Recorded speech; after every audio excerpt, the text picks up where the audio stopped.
વિદ્યાર્થી મિત્રો એવીપી એજ્યુકેશનની અંદર તમારું સ્વાગત છે। આજે આપણે ધોરણ 7માં ગણિત વિષયમાં પ્રકરણ 4 સાદા સમીકરણ એમાં સ્વાધ્યાય 4.1 શીખીશું। આગળના વિડીયોની અંદર આપણે સ્વાધ્યાય 4.1 ના પ્રશ્ન 1 થી તે પ્રશ્ન 3 નું સોલ્યુશન જોયું। હવે આપણે પ્રશ્ન 4 થી તે આગળના પ્રશ્નોનું સોલ્યુશન જોઈશું। પ્રશ્ન 4 નીચે આપેલા વિધાનોને સમીકરણ સ્વરૂપે લખો। તો અહીંયા પહેલું આપણને આપેલું છે વિદ્યાર્થી મિત્રો કે x અને 4 નો સરવાળો 9 છે। તો અહીંયા આપણે લખીશું x + 4 = 9। એના પછી બીજું y માંથી 2 બાદ કરતો 8 મળે। તો y માંથી આપણે 2 બાદ કરીશું તો જવાબ આપણને 8 મળે। એના પછી ત્રીજું a ના 10 ગણા 70 છે। તો a ના 10 ગણા એટલે એને આપણે 10 વડે ગુણીશું, એ 70 આપેલા છે। એના પછી ચોથું એક સંખ્યા b ને 5 વડે ભાગતો 6 મળે। તો b ને 5 વડે ભાગીશું તો આપણને 6 મળશે। એના પછી પાંચમું t નો 3/4 ભાગ એ 15 છે। t નો 3/4 એટલે કે 3t/4 એ 15 છે, તો બરાબર 15। એના પછી છઠ્ઠું m ના 7 ગણામાં 7 ઉમેરતો। તો વિદ્યાર્થી મિત્રો m ને 7 વડે ગુણીશું અને એમાં 7 ઉમેરીશું તો 77 મળશે, તો બરાબર 77। એના પછી સાતમું કોઈ સંખ્યા x ના 1/4 માંથી 4 બાદ કરતો 4 મળે। તો 1/4 x ના માટે x ભાગ્યા 4 માંથી 4 બાદ કરીશું તો -4 બરાબર 4। એના પછી આઠમું y ના 6 ગણામાંથી 6 બાદ કરતો। તો y ના 6 ગણા એટલે 6y, એમાંથી 6 બાદ કરતો 60 મળે। એના પછી નવમું જો તમે z ના ત્રીજા ભાગમાં 3 ઉમેરો તો z નો ત્રીજો ભાગ એટલે વિદ્યાર્થી મિત્રો z ભાગ્યા 3, એમાં 3 ઉમેરીએ તો આપણને 30 મળે। તો આ રીતે આપણે સમીકરણ સ્વરૂપે આપેલા વિધાનોને લખવાના છે।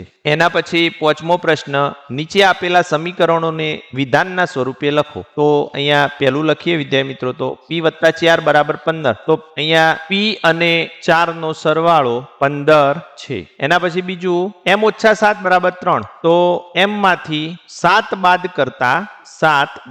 કરતા 3 મળે। એના પછી ત્રીજું 2m = 7। તો m ના 2 ગણા એ 7 છે।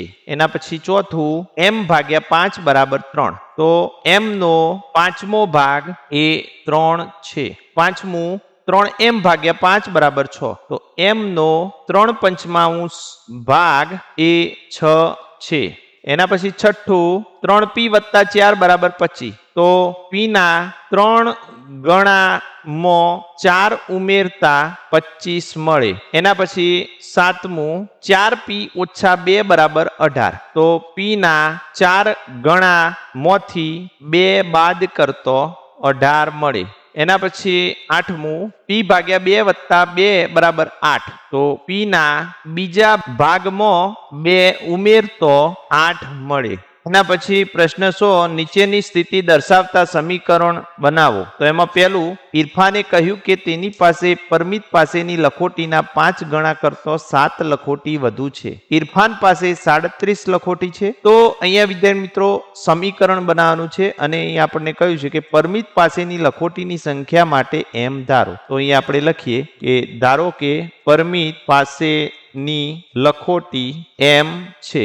ઇરફાને કહ્યું કે તેની પાસે પરમિત ની લખોટી કરતો 5 ગણાથી 7 લખોટી વધુ છે। પરમિત પાસે વિદ્યાર્થી મિત્રો m લખોટી છે, માટે ઇરફાન પાસે હવે m કરતો 5 ગણા એટલે 5m અને એનાથી 7 વધુ એટલે +7 લખોટી હોય। વળી અહીંયા ઇરફાન પાસેની લખોટીની સંખ્યા આપણને આપી દીધેલી છે। તો વળી ઇરફાન પાસે 37 લખોટી છે, માટે 5m + 7 = 37 થાય। એના પછી બીજો દાખલો લક્ષ્મીના પિતા 49 વર્ષના છે, તે લક્ષ્મીની ઉંમરના 3 ગણાથી 4 વર્ષ મોટા છે। તો એ વિદ્યાર્થી મિત્રો લક્ષ્મીની ઉંમર માટે y ધારો એમ કહેલું છે આપણને, કેમ કે લક્ષ્મીની ઉંમર ઓછી છે માટે લક્ષ્મીની ઉપર આપણે ધારીશું। તો ધારો કે લક્ષ્મીની ઉંમર y વર્ષ છે અને તેના પિતાની ઉંમર તેની ઉંમર કરતા 3 ગણાથી 4 વર્ષ વધારે છે, માટે પિતાની ઉંમર 3y + 4 વર્ષ થાય। પરંતુ પિતાની ઉંમર 49 વર્ષ આપેલી છે, માટે 3y વત્તા 4 બરાબર 49 થાય. તો આમ આપણે સમીકરણ બની જાય. એના પછી ત્રીજો દાખલો. શિક્ષકે વર્ગમાં કહ્યું કે સૌથી વધારે ગુણ મેળવનાર વિદ્યાર્થીના ગુણ વર્ગના સૌથી ઓછા ગુણ મેળવનાર વિદ્યાર્થીના ગુણના 2 ગણાથી 7 વધારે છે. સૌથી વધારે ગુણ 87 છે, તો સૌથી ઓછા ગુણ માટે L ધારો. તો વિદ્યાર્થી મિત્રો, સૌથી વધારે ગુણ મેળવનાર વિદ્યાર્થી અને સૌથી ઓછા ગુણ મેળવનાર વિદ્યાર્થી વચ્ચેની આપણે સરખામણી કરવાની છે. તો સૌથી પહેલા આપણે સૌથી ઓછા ગુણ મેળવનાર વિદ્યાર્થી માટે L ધારીશું. ધારો કે સૌથી ઓછા ગુણ L છે અને સૌથી વધારે ગુણ સૌથી ઓછા ગુણથી 2 ગણાથી 7 વધારે છે, માટે સૌથી વધારે ગુણ 2L, 2 ગણા એટલે 2L વત્તા 7, 7 વધારે છે, માટે 2L વત્તા 7 થાય. પરંતુ સૌથી વધુ ગુણ 87 આપેલા છે, માટે 2L વત્તા 7 બરાબર 87. કેમ કે વિદ્યાર્થી મિત્રો, 2L વત્તા 7 એ 87 એટલે કે સૌથી વધારે ગુણ છે અને 87 પણ સૌથી વધારે ગુણ છે, માટે બંને બરાબર. તો આમ સમીકરણ આપણને મળી જાય. એના પછી ચોથો દાખલો. એક સમદ્વિબાજુ ત્રિકોણમાં શિરકોણ એ આધાર કોણ કરતો 2 ગણો છે. આધાર કોણનું માપ B ધારો. તો અહીંયા જે આધાર કોણ આપેલું છે એનું માપ આપણે B ધારીશું.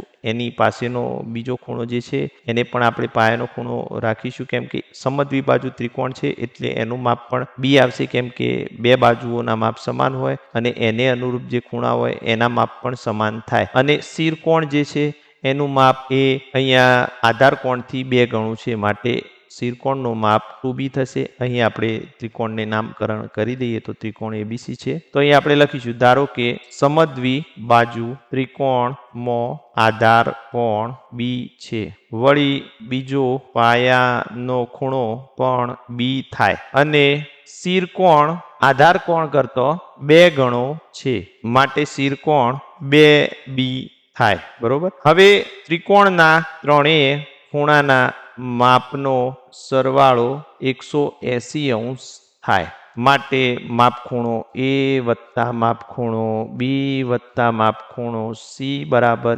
180 અંશ થાય.